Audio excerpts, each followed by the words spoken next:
I had them every day, Barry. I had them every day. So how good is that? That's how incredible. I mean, it is incredible, isn't it? I mean, I'm 73 years old. I've had it since I was in my teens. If only I could have had your book, or somebody could have opened the door as you did all those years ago, I would have had a different life, but I can't complain because I've had a good life. Yeah. I'm a very lucky lady. And now I feel I can do so much more than I did. The way I wanted to start, Sandra, was actually to start by asking you about your anxiety experience, how it all began. Oh, great long story, but I'll try to make it brief. I'll give you the version that I think that was wrong and what happened to me, but whether it was, I don't know. I think it started when I was quite young. I had quite a nasty experience when I was young, when I had an operation. I was in hospital, had an operation. I was only 8 years old. I had no one with me. I was taken to an operating theatre. I was not put to sleep. I had an operation on my eye and I was awake. And I was traumatised by it. I know that because apparently my mother said I used to wake up screaming. Nothing seemed to develop after that. It didn't seem to worry me, except I was always very anxious if I was in a position where I couldn't get away or I couldn't get out of it. If somebody made me sit in a chair for a long time or had to go to the dentist or anything that restricted me in any way, didn't manifest itself particularly badly until I was about 15 and I started my first job. Once again, I'm an only one. Whether this has got anything to do with that, I don't know. But once again, I was without my mother. I was in a place of work and the lift broke down and I was in a lift on my own. I could see the next floor, but I couldn't get out. It didn't take long, but I did. And panic set in then. Yeah. And it only seemed to manifest itself through my late teens, probably when I was anxious or I had something to do that I didn't want to do or something like that. And it just took hold of me then. And then right through my life after that, it just reared its head on so many occasions. It was unbelievable. So, of course, I went down the route of going to a GP, telling them about my anxiety attacks and I couldn't cope with lots of situations. And I mean, things were a nightmare. I mean, having babies and being taken into hospital, as much as I loved having babies, it wasn't having a baby that ever bothered me. I would have had 10 babies. I loved having babies. It was the restriction and the fear of not being able to do that I wanted to do. And it was just the most awful feeling. So lots of things in my life that I should have enjoyed that when I look back, they were quite traumatic. Anyway, it went on for quite a while, so I went to a GP, and in those days, unfortunately, and I'm going back into the, let me think, 60s, in the early 60s, mid-60s, the first thing they did was obviously say, oh, well, you need pills. So there you go, you get a packet of pills, which I had, which they thought would calm the effect down when I was like it, and I was taking them for 7 years. Nobody looked into the condition. Nobody said to me, you shouldn't be taking these pills forever. You really ought to stop. And they just sort of dished them out every month. So I just took them. I certainly don't think that helped the situation because eventually, when my life turned around, I had a breakup of a marriage. And I eventually found this wonderful man and naturally thought all my cares had gone then. I don't know why I thought he was going to suddenly stop them all for me. But my life was better, so probably that's what I thought. So my life was very, very much better at this stage. So I thought, oh, well, stop the pills, that's fine. Stop the pills, and of course had the most disastrous effect on me after 2 years. It took me 2 years to wean myself off the pills. And then I have to say that I lived with my panic attacks and my anxieties for years by making myself do things that I knew I had to do because I've got a family and I had to work and everything else. But I did everything in fear. It was just traumatic getting to work. I could probably forget about it for a few hours, then something else would occur. So every day I woke up wondering what on earth I'd got to face and how would I face it. And I dare not look into the future. If anybody said, oh, we'll be going to so-and-so, I just think, well, I won't be able to do that anyway, so I don't know what I'm talking about. And I would never get on a coach. I couldn't get on coaches. I couldn't get on anything that stopped me being in control, virtually, I think. And it was just terrorising. I can't tell you how bad it was. It was, I suppose if I think back, I couldn't think of an answer because I tried everything. I went for cognitive therapy. I went for hypnotherapy. Every time I went somewhere, I thought it was going to be the answer, and it never was. So I suppose what I said to myself was, well, this is what you like, and this is your life. And for some unknown reason, I put up with it and just traumatised every day of my life. It was just hideous. It was just not living. But I wasn't aware of the fact because it was part of my life. I just got used to being in this awful state. I mean, so much so that just going to see my kids in a concert at school was absolutely horrific because I'd go in knowing that I was going to sit there with my hands clenched and I'd be wringing wet through. My kids were on stage and all I wanted to do was relax and enjoy what they were doing, but I couldn't wait to get out. And it was just horrific. Queues, if I got in a queue, if I just went to the supermarket and there was a long queue, it was like, oh, what am I going to do? I'll have to get out of this queue. Where shall I put my basket? What will I do with it? Because I've got goods in it and I need them. And just tiny things in my life that I just found horrific. Anyway, it went on for years and I just wanted an answer. Believe it or not, and this does seem very strange because I've done some amazing feats in my time, really. I've made myself stand up in a room full of people and make a speech because I do lots of things for charity. And somehow, once I've geared myself up to do it, I can actually get on the stage. It doesn't matter how many people are in the room, I can do it. Things that you're concentrating on take that away. So whilst you're doing it, I should have learnt that. The natural fact you can do things if you're preoccupied with something else, because your mind can't go into the terror of what you're doing, I think. But anyway, I've done all sorts of things since, but always wanted so much to have the peace of living without fear. Didn't know how to do it, no idea how to do it. Didn't even tell Tom. I was married to Tom.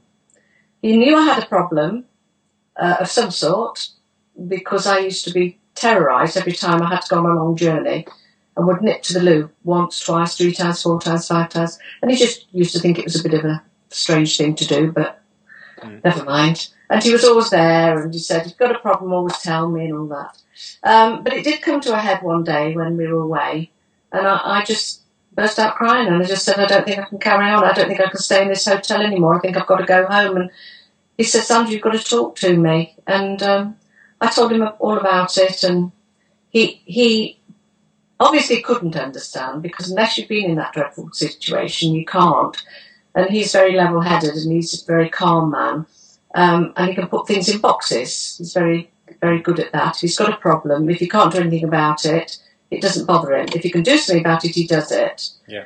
And he tried to convince me that's the way I should go. You know, it's Sandra, stop worrying about what you've got. You know, just put it away. I said, I can't put it away. It won't go away. I can't forget it. It's there permanently. So anyway, he eventually... And how long ago was that? Oh, I think when I had that really big do, must have been about 6-7 years ago. So I'd lived with him all those years. Clever. Yeah. All my girlfriends have not got a clue that I have any fears at all. I think I must be a good actress. I should have been an actress, I think. Or a secret agent. That would have been good. But I don't know how you cover these things up. I don't know how you do them because survival makes you do them, makes you do it. Because you have to be as normal as you can be. But inside, you're completely terrorised. I don't know sometimes when I look back how I lived with it, but you just do. And all I ever wanted was to wake up in the morning and not have that dreadful, dreadful fear of life and what it was going to bring and what I'd got to face or what I'd got to do. Anyway, once I told Tom, he said, well, there must be an answer to this, Sandra. You've got to do something. Anyway, thank goodness I got a computer, which I started to trawl the computer and look at different things. And then this wonderful thing came up and I went, got to have a go at that. Or at least I looked at it, read about it, listened to you, listened to what it had done for other people. And I just said to him, is it okay? I'm going to send for this. He said, Sandra, whatever, anything that makes you right, have a go.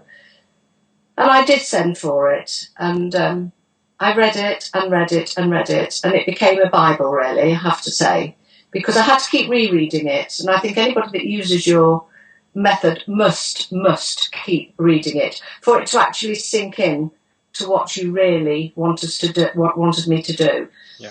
I found a lot of it absolutely petrifying. I mean, the fact of facing it and saying, I want more, was hideous. I mean, that was a joke. I went, don't be ridiculous. I'm driving along this road and I'm on a motorway, and I hate motorways anyway. I don't go on them normally. And you want me to keep on the motorway and say, come on, fear, carry on. And I was, I don't know whether I can do all this. And I think, really, it's the trust. The trust is the hard thing to do, is to actually trust in yourself that you can actually do it. Because the nearer I got to doing it and finding out, I could feel it was doing me good, and I could feel it was the right way to go. But when you'd had it as long as I had, and had so many fallbacks and so many, I mean, I had to cancel a holiday once, the most embarrassing thing in my life, because at the last minute I thought, there's no way I can do this. I just can't do it.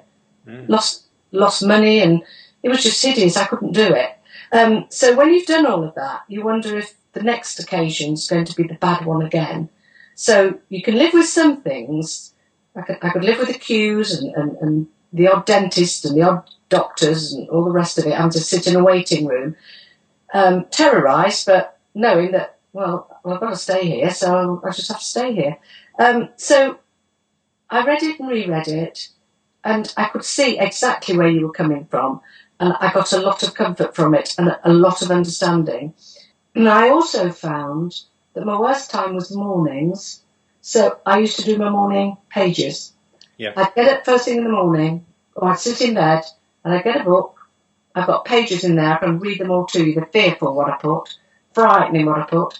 And I just wrote down, sometimes feelings, sometimes things I did the day before, sometimes gibberish, anything. But I think it gave me that first bit of the morning when I was concentrating on something and not waking up and going, my God, what's today going to bring? Ruminating. So they were wonderful, where I could go. And it started to improve. I found I wasn't thinking about it as often. Mm-hmm. It didn't, I suppose I was expecting a miracle, as we all do when we're in an anxious state. We want somebody to come and pick it out of the air and say, there it is, it's gone, it's gone, it's gone. I didn't realise it was going to be such hard work. Yeah. Which it is. Yeah. Because you're battling with your fears for so long, and for somebody to take them away, you've obviously got to do your part, or else you wouldn't be able to do it. So it dwindled in many ways very slowly. And then I would do things and not realise I'd done them naturally. I mean, to walk from my house here to my village is just through a Twitchell here, which is minutes away. But my fear to walk down that road sometimes and think that it was a long way back, I started to go down there and not think about it. And suddenly I sit there and think, oh, what do you? I've just been to the village and I've done some shopping and it didn't bother me. And it started like that, and that's the way it went. So I started to study it a bit more and realise that you can't push it away. You have to accept it graciously as part of you. All right, this is me, and I've got a fear, and it's in here, but so what? You know, it's not going to kill me. I'm not going to die. So accept it. I think most people will push it the way I did. I used to get cross with myself as well. Resist it. You know, I used to blame myself. I used to say, well, you're being an absolute idiot here, you know. It's all up here. What are you doing? But when the fear gets you to such an extent that it's ruining your life, and you can't move out of the house, or you can't do something for it, then it's so enormous. You know, you don't know what to do about it. But it started to dwindle, and I started to realise that by accepting it, and even when I had obviously had some terrible days, when I got my worst days, I could sort of talk my way through them better. I could sort of say, breathe, and then I say, right, I'm not going to push you away. You're here, you're with me, part of me, can't do much about you, so I'm just going to get on with this now. And if you really want to bother me, then have a go at it. but I'm not really going to take any notice of it. After a while, I realised that it was going slowly. And what I did realise, as I said before, when you actually live for now, if you can actually bring yourself into the now or into the real world, instead of letting it all go on in here, on that dreadful treadmill, which once the little blip starts, it just goes jum, jum, jum, jum, jum, and it gets worse and worse and worse, and off it goes. And there is nothing in here that you can do. But I find, or I did find, even now, if I feel a little thing, I go, oh, what's that? And then I go back into the real world. I go back into the now. I actually bring myself into me and what I'm doing at that point in time. And it disintegrates. It disappears very quickly.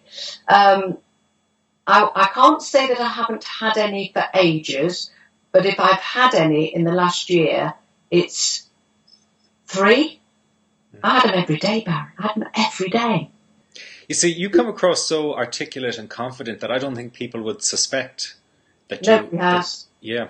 And it's only when you open up and start explaining and, just being open with it that people then open up. But it's very hard to get a person to first open up because people are afraid of admitting to it. There's still a bit of a taboo about anxiety or depression. I've never admitted it to anybody. I have quite a large circle of very close girlfriends because we run a charity together. We've been running a charity for 7 or 8 years. We've raised a lot of money. But I have to be the leader. I had to be the leader because if you're in charge... You have control. I have control. You see, this is what I think. People think I'm confident. People all say, oh, but you get up and talk to anybody, Sandra. You just get on a stage and make a speech. I thought, if only you knew what was going on in here. But I think I've been able to do all of those things with this group of people all these years because I was in control. Because if I wanted a committee meeting, nobody could suddenly say to me, oh, we'll have it at so-and-so's house 5 miles down the road. I could say, oh, we'll have it at mine, or we'll have it. Yeah. So I was in control of that bit. If we were having an event to raise money, I could make sure I was capable of doing it from my perspective. They've never known that. I mean, if they ever see this video, they'll go, that's what she was up to. Wasn't All she those clever? years. What a clever woman. She made us do that. We didn't have to do it because she didn't want to do it. So I suppose if I looked at it like that, I've been a bit of a control freak. Yeah. I don't know. But nobody suspects. As I say, my husband didn't. Nobody does. My children, one of my children has an insight because he's a yoga fanatic.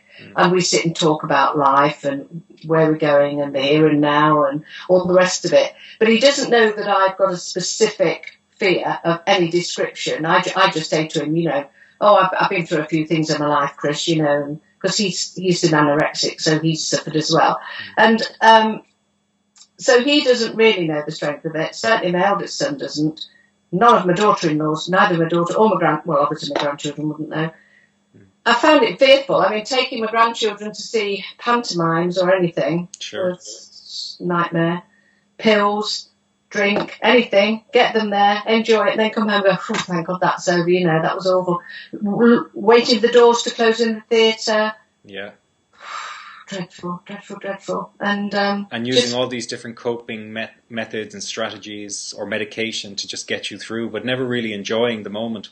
Never, ever. Well, that's the thing. I suppose when I look at all of the things that I've achieved or I've done, I've had to do them in fear, but I've done them. So I've achieved them, but never with any great pleasure. And now I can. I mean, it's just then say, I don't mind now. I mean, I'm going to book dancing lessons and all sorts of things because the thought of actually going to a lesson where I'm actually stuck there would be horrific. But it didn't bother me now. Yeah. So, but I would have done it if somebody wanted to do it. But in fear, now I have the pleasure of doing it. And if I could explain the word enlightened, that's how I feel. Not every day, but I'll do something in the present, in the complete present, and I just feel so enlightened. I think, wow, that was fantastic. Not only fantastic, but everything feels lovely around you. It's like somebody's opened a window and made it all bright again. Do you know what I mean? I do. I know exactly. It's a really weird feeling. And particularly because it was present with you for so long throughout your life. So when you leave that behind, you get that freshness that, you've probably forgotten what it felt like. Yeah. Do you know, all the way through it, I could never, ever... I mean, I wanted to try and recall times when I hadn't had it. I thought, well, there's got to be times in my life when I wasn't like this. So I used to really wait right through my past. And then it was really very early childhood, really lovely memories of dad and mum on the beaches and things. I thought, well, I didn't want to hide away then. And I could recall those. But after that, I hadn't. And that's why I could never believe that I could actually be normal again. Normal. But it's wonderful that you kept searching, that you kept hoping for a solution. Yeah, what if I hadn't found you, though? I'd still be there, wouldn't I? Mm. I was very, very lucky. Somebody needed... Well, somebody up there loved me and said, find Barry on the internet. It was just one of those things I found. I mean, I could have got somebody else that wouldn't have affected me or hadn't written it down properly. I mean, your book is in the side of my bed. It's always there. If I need to look at it, I do.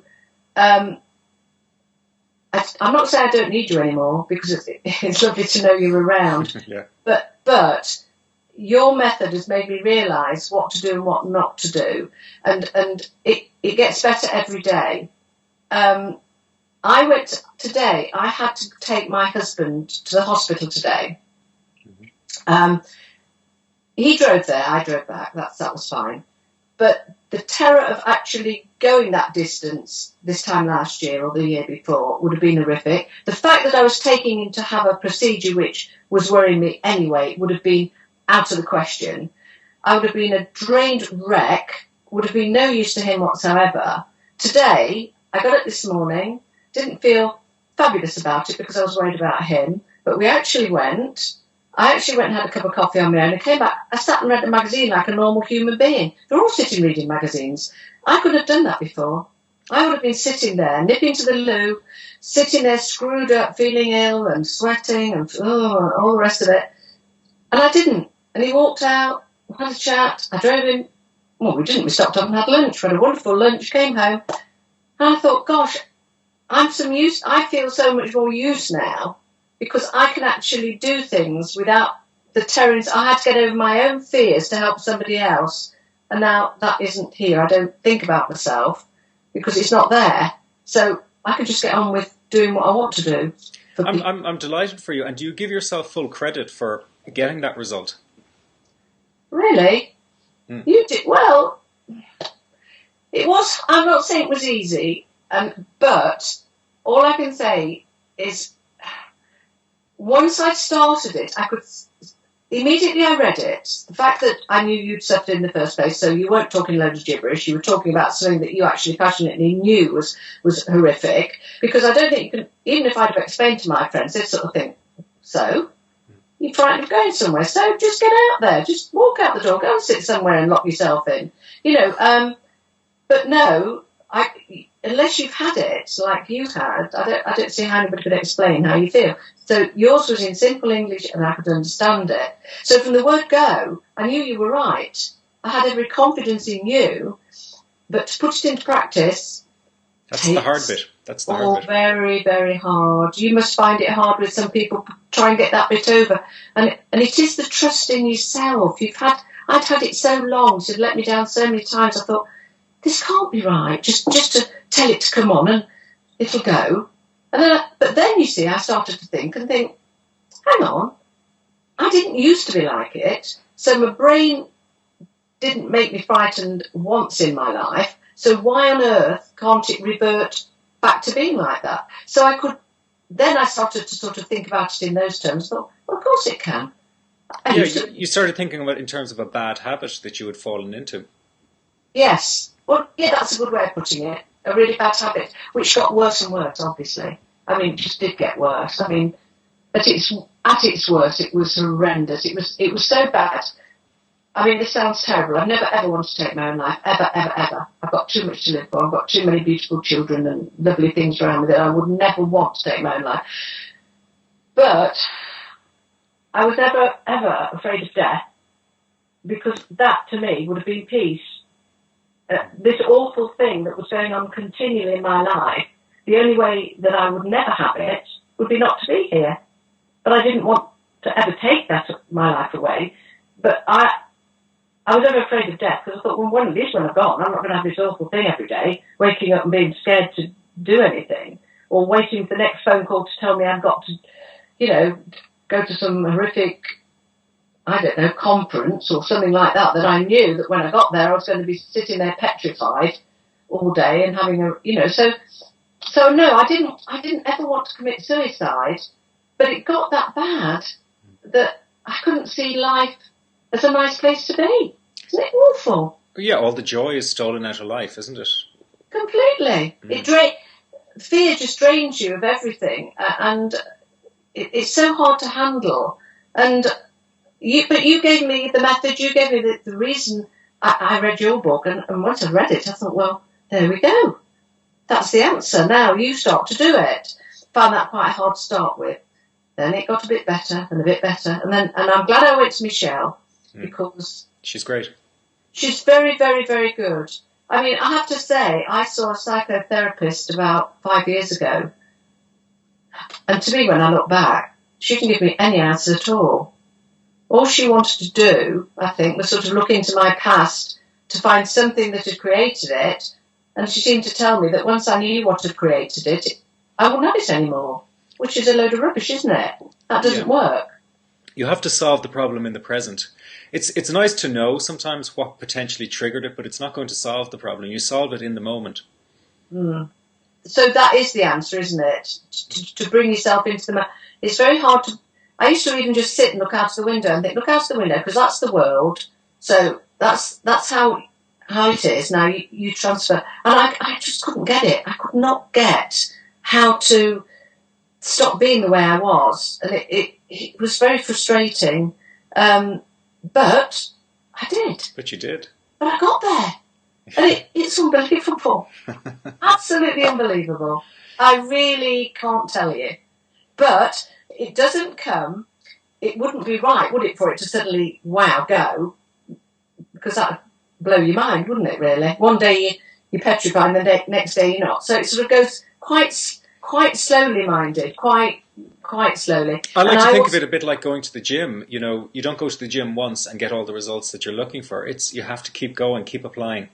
That's right. And I thought it was lovely that I'd do something one day, all sorts of silly things like, well, I go to a tea room and work, do sort of charity job in a little tea room down the road at a hospice. And I used to be petrified of the journey. I used to think, I've got to get there. I've got to get from here to there, and I'm stuck in a car, and panic. And then when I got there, and I started to do my work, because lovely people were there, talk to and get on with your job, I found I was fine. That little bit when I was there was absolutely fine. So once my mind was occupied completely on having to do what I was doing, was absolutely fine. And coming back was all right because I was coming home.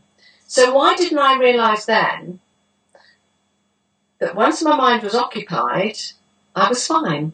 But I didn't. But it wasn't until I started to go there, and it didn't bother me at all, and I went, oh, that's not bother. And it just doesn't bother me. I just go, come home. I even took 4 ladies from there. We went out for dinner the other day, and I just said, I'll pick you all up. And I picked everybody up. 4 people, put them in my car. I drove. Wow. Responsible for somebody else. It was like, wow. Now, I do know that this time last year I did the same thing, and I had an anxiety attack before I went. I went last Wednesday, got dressed up, picked somebody up down the road, went up the road, picked somebody else up, took them, had a wonderful night. Now, halfway through the night, last year, I would have started to think about coming home, which would have ruined the dinner altogether, because as soon as I'd be thinking, oh my God, I've got to get them home now, I've got to get them back in the car, I've got the responsibility to take them all home, it would have ruined the night. This time, had a great night, all night, put them back in the car, brought them home. And the key difference there is that when that thought came up, when you thought about going home, now you know that you have a way of handling it, a way of dealing with it, which you didn't have before. So that's why you don't ruminate and get stuck into that anxiety cycle. That's right. that's it, because once you started on the cycle, once you let it get hold of you, it just goes and it starts to roll, doesn't it? And then it's very, very difficult. Very, and very difficult. You were talking about, when you're very engaged with something, like when you were giving a speech or when you were helping out in the hospice, because you were so engaged and in the moment, the anxiety cycle didn't have an opportunity to trigger because you're so caught up with what you're doing. But as soon as you're not fully engaged with something, it then has this opportunity to creep in. And that's where the techniques come in, where you go, it's okay for it to creep in. You allow it to creep in, and that breaks that cycle from forming. That is the answer. But it does. I did have a little tiny bit the other day, but it lasted a very short time. A very, very short time. So does it eventually go all together, or do you often get this little thing that comes back and says, hey, I'm still here? You'll always get twinges of anxiety, but don't forget, everyone does. The average person always gets them as well, but they too do not respond to them, as you are now not responding to them. So it's a bit like waves kind of on an ocean. Sometimes a big wave comes along, but it never tosses and turns you around anymore, because you have that approach, this new approach. Absolutely wonderful. And the thing about the program is not about getting rid of anxiety. It's just about getting rid of your fear of anxiety, and that's the real key thing. It is a fear of it. It's a fear of a fear, isn't it? Eventually, that's all it is. And if you can think of it like that, which I couldn't, and then I kept thinking to myself, well, really, you're only getting upset about something in your mind that happened, and why would you be thinking about it now? Why can't you just let it go? And I couldn't understand how you could let this thing go. But it took over the whole of my body. It was unbelievable. I had stomach cramps. I couldn't get off the loo. I'd feel nauseous. I'd be sweaty. Just horrendous. Doesn't it show you the power of your mind, though? Oh, absolutely. Because now, if I do start, and it's always my tummy, always, first thing that happens. I wake up in the morning, if I've got it, I can feel it. And now, so I sit up, and I do my breathing, and I go in to me, inside, it's all inside, down to my tummy, and I go to feel it, and I go, right, and I wait for it, and I think, go on then, have a little go now, let's see where it's going next, and what it's going to do. And then it doesn't bother to appear at all, which is quite clever, isn't it? But I used to concentrate on it, but tense up, and then make it 10 times worse. Now I actually can sort of creep in there and go, well, you're going to come on, aren't you? Sort of thing, and exactly. Sort of you're using the approach, and then you're moving your attention back to the present moment. So it's like, as the anxiety comes up, you work with it, you use the right approach, and then back to what you were doing. Yeah, absolutely. I mean, I think the ultimate in life must be to live in the now. I mean, what a beautiful way to live. I really appreciate you taking the time to, talk and tell us about your story, because you've explained so many situations that are just so typical of what people experience. Even that little bit there about taking the kids to the pantomime, so many people will relate to those kind of things. And it's when, people get tired of hearing me. It's about hearing it from other people. When you hear other people express these ideas and those situations that they were caught in, it's like the penny drops. A bit like the way you'd said with you when you were using Panico. It took a while, and sometimes maybe more from getting inputs from Michelle till finally it all settled into place. Little time, and she tells you about her life as well, and the situation that happened with her daughter, and little things like that. And you think, I can relate to that. I know where you're coming from there. So yes, maybe all of the things that I've had to face, or all of the things I've done that I've panicked about, people must have been in exactly the same situation as I was. I'd be here all night if I went through everything. Just horrendous. Things I've turned down that I could have done that really upsets me, but there you go. But we can't have regrets, can we? No, I don't have regrets. Gosh, don't. You've got a lot of life left in you yet. Absolutely. You've no idea. I have got one girl who goes to yoga, and I know she's in a mess at the moment, and I said to her, get on this program. Get on this program. It's the only way to go.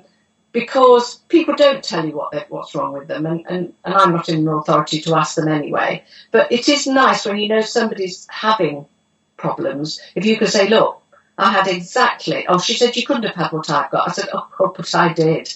10 times worse, probably. And it sort of it enlightened her a bit. And she said, oh, seriously? I said, oh, yes, seriously, really badly. And, it's marvellous. And you must get such wonderful accolades. I mean, anyway, have a wonderful new year. If ever you need me to talk to anybody, I'll do it. Thanks, Sandra. And we'll stay in touch. Good. I hope so. Thanks a lot. Thanks. Bye-bye. Bye-bye.